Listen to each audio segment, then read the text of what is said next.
حدیث نمبر 2714۔ حضرت عبید بن جریج فرماتے ہیں انہوں نے حضرت عبداللہ بن عمر رضی اللہ تعالی عنہما سے پوچھا، اے ابو عبد الرحمن، میں آپ کو ایسے 4 کام کرتے ہوئے دیکھتا ہوں جو آپ کے ساتھیوں میں سے کسی کو کرتے ہوئے نہیں دیکھتا۔ انہوں نے فرمایا، اے ابن جریج، وہ کون سے کام ہیں؟ انہوں نے عرض کیا، آپ رکن یمانی کے علاوہ کسی رکن کو ہاتھ نہیں لگاتے، اور میں نے آپ کو دیکھا کہ آپ بغیر بالوں کے چمڑے کی جوتیاں پہنتے ہیں۔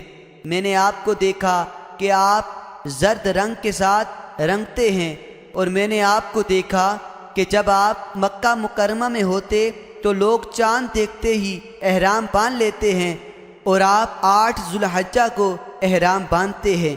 حضرت عبداللہ بن عمر رضی اللہ تعالی عنہما نے فرمایا، جہاں تک ارکان کا تعلق ہے تو میں نے رسول اکرم صلی اللہ علیہ وسلم کو دیکھا، آپ صرف دونوں رکن یمانی کو ہاتھ لگاتے تھے۔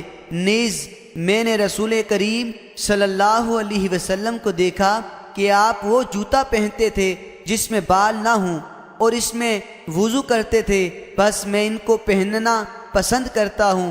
جہاں تک زرد رنگ کا تعلق ہے تو میں نے رسول اکرم صلی اللہ علیہ وسلم کو دیکھا، آپ اسی رنگ سے رنگتے تھے، تو میں بھی اسی سے رنگنا پسند کرتا ہوں۔ اور احرام باندھنے کا معاملہ یہ ہے کہ میں نے رسول اکرم صلی اللہ علیہ وسلم کو دیکھا، آپ اس وقت احرام باندھتے تھے جب آپ کی اونٹنی کھڑی ہو جاتی۔